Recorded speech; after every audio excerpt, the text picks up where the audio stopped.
Di pagi yang cerah, Sherina dan kawan-kawan sedang asik bermain di sebuah tanah lapang.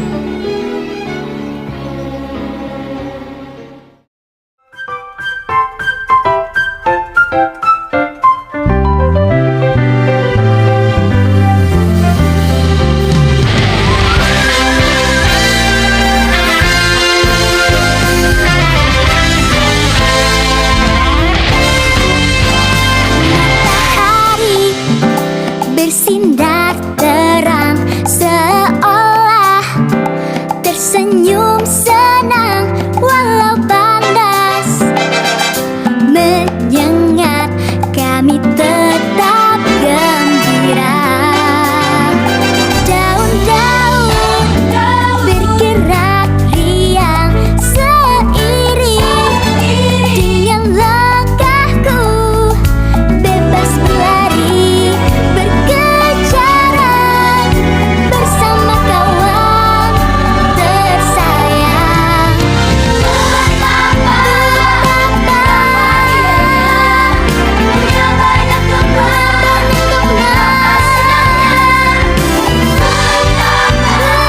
punya banyak menikmati hari bersama.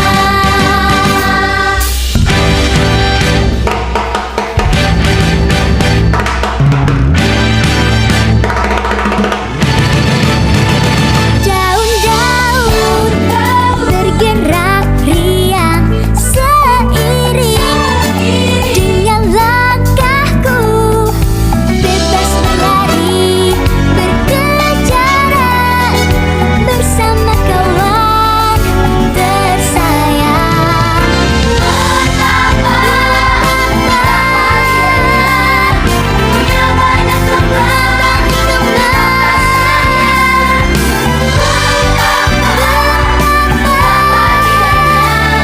menikmati hari bersama. Teman-teman, aku pulang dulu ya. Oke, dadah. Sesampainya di rumah, Sherina pun bertemu dengan papa dan mamahnya. Anak papa udah pulang. Aduh, anak ibu kok pulang-pulang bau kecut sih? Gak apa-apa kecut, asal aku bukan pengecut. Sherina, ganti baju dulu sana. Papa sama mama mau bicara sama kamu. Oke, Pa.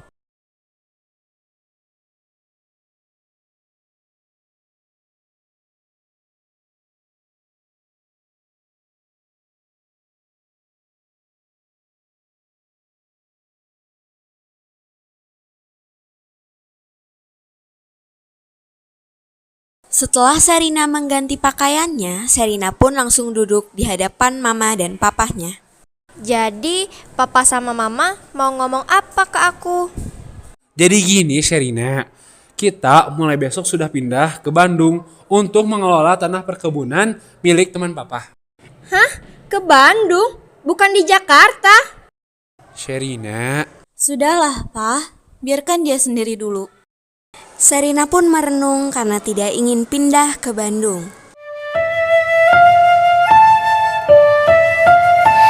Hatiku sedih, hatiku gundah, tak ingin pergi berpisah. Hatiku bertanya, hatiku curiga, mungkinkah ku temui kebahagiaan seperti di sini.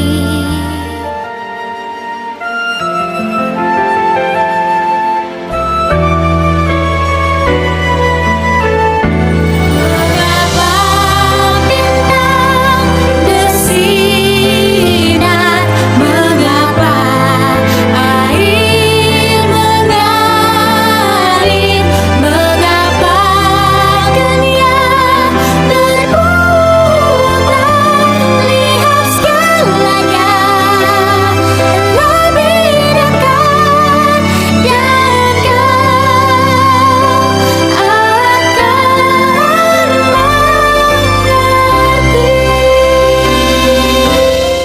Keesokan harinya, perlahan-lahan barang-barang yang ada di rumahnya pun mulai dipindahkan. Lalu teman-teman Sherina berkumpul dan berpamitan sebelum Sherina pindah ke Bandung. Selama perjalanan, Mama dan Papa Sherina menceritakan betapa indahnya kota Bandung. Namun Sherina tidak menanggapinya. Setelah melewati berbagai objek wisata di Bandung, Sherina pun mulai takjub dengan keadaan kota Bandung. Di sekolah baru Sherina, ketika murid sedang piket membersihkan kelas, datanglah Sadam dan kawan-kawannya. Sadam dan kawan-kawannya itu terkenal dengan sifat jahilnya. Oleh karena itu, dia punya ide kejahilan untuk seorang temannya.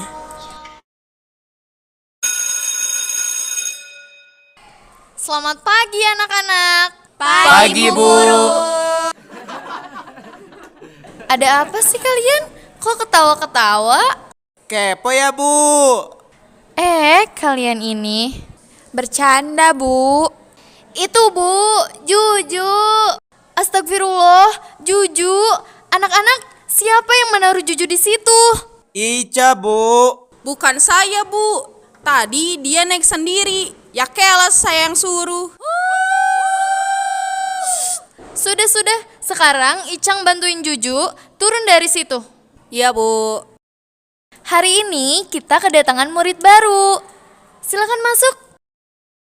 Baik Sherina, tulis nama kamu di papan tulis. Bisa? Iya bisa, Bu.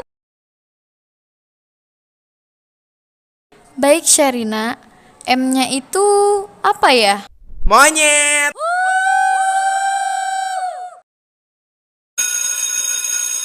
Bel istirahat berbunyi. Sherina pun duduk di depan kelas bersama teman-teman barunya. Kamu gak ke kantin, Sher? Di sini aja deh. Kamu takut ya sama Sadam? Gak juga. Iya, Sherina. Sebenarnya M di nama kamu itu apa sih? M-nya itu melodi. Soalnya mamaku itu seorang pengarang lagu. Oh, jadi kamu suka nyanyi? Suka. Anak monyet lagi nyari pisang. Biarin aja, Sher. Sadam emang gitu. Kalau diladenin makin jadi. Sadam pernah masukin kecoa ke tas aku. Aku pernah tahu pulang jam 9 pagi karena Sadam mengolesi saus di bangkuku. Tadi itu yang ketiga kalinya dia taruh aku di atas lemari. Emang gak ada yang berani lawan dia? Gengnya Sadam kan suka main kasar. Mana ada yang berani lawan dia? Kalau aku bilang sih, orang kayak Sadam jangan dilawan. Berurusan sama dia gak enak tahu, dijahatin melulu. Jadi kita tetap temenan sama dia walaupun dia kasar gitu. Emang kalau kamu jadi aku, kamu bakal ngelakuin apa? Ya lawan dong. Hah? Lawan? Emangnya kamu berani sama dia? Badan doang gede, tapi beraninya sama anak kecil. Gak level kelas. Buset, nih orang berani amat. Itu tandanya dia suka sama kamu, Dam. Yang bener aja kamu, Dung. Kutilonta, sini kalau berani.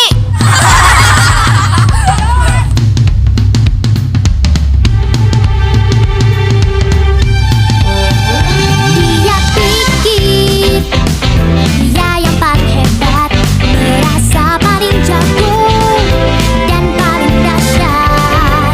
Dia memang jago, ayam jago, ku terlihat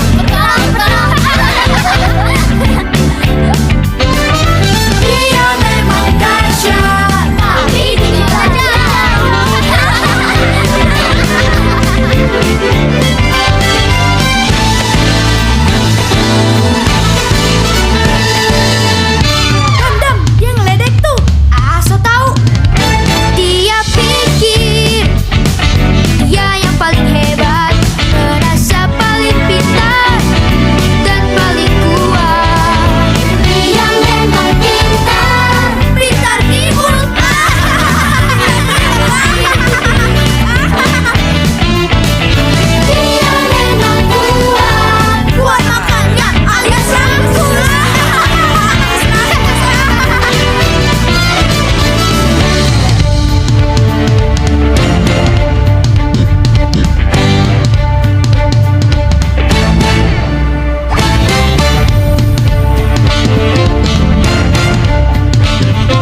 Anak-anak pasti sudah mendengar pengumuman bahwa kita akan libur panjang selama 3 hari berturut-turut. Tapi paling lambat hari Rabu yang akan datang, kalian harus mengumpulkan sebuah karangan yang menceritakan tentang pengalaman menarik kalian selama liburan panjang. Loh, ada apa Sherina? Ini Bu, nempel. Keesokan harinya, Sherina dan keluarganya mengunjungi villa Pak Ardiwilaga karena undangannya. Pada saat itulah bertemunya Bu Ardiwilaga dengan Natasha. Bu Ardiwilaga? Natasha, ada keperluan apa ke sini? Sebelum saya kembali ke Jakarta, saya mau menawarkan sekali lagi kepada Ibu. Mungkin Ibu ingin menjual perkebunan ini kepada saya. Aduh, Natasha, nanti kalau perkebunan ini saya jual, lalu kami hidup dari mana? Tanah perkebunan ini teh kan sudah turun-temurun milik keluarga suami saya. Setelah Sherina dan keluarganya sampai di villa, mereka langsung bertemu dengan Pak Ardiwilaga dan Bu Ardiwilaga. Namun, Sherina menatap sinis kepada Natasha. Heh Sherina, kamu jangan menatap orang seperti itu. Emang kenapa, Ma? Ya nggak boleh dong, karena kan gak sopan. Sebentar ya, saya panggil Yayang dulu. Dia emang pemalu anaknya. Sherina, bukannya kamu sekelas sama Yayang ya? Yayang, siapa ya? Hah? Yayang? Jangan GR ya. Ini aku disuruh sama ibuku. Hello, siapa yang GR? Please deh, amit-amit aku GR sama kamu. Sherina, aku punya tantangan. Gimana kalau besok kita duluan sampai sana? Oke, aku terima. Keesokan paginya, Sherina dan Sadam pun mulai menyiapkan barang-barang yang diperlukan. Lalu, tanpa sengaja, Sherina melihat Bu Ardiwilaga sedang menyiapkan barang-barang Sadam untuk menuju hutan. Sadam, jangan jauh-jauh dari Pak Endang. Kalau kamu haus atau lapar, minta sama Pak Endang. Jangan jajan sembarangan. Sadam gak mau Pandang ikut. Boska kan jauh, Yang. Kalau kena pilek gimana? Kalau asmanya kambuh gimana? Ya udah, Pandang gak ikut. Tapi gak usah pergi ke Boska, itu terlalu jauh. Mending kamu keliling perkebunan kita aja. Sadam pun ketahuan oleh Sherina bahwa dia anak mama yang kemana-mana selalu butuh perhatiannya. Selama perjalanan ke hutan, Sadam selalu merasa haus dan lelah, sehingga itu menjadi bahan ejekan Sherina untuk Sadam.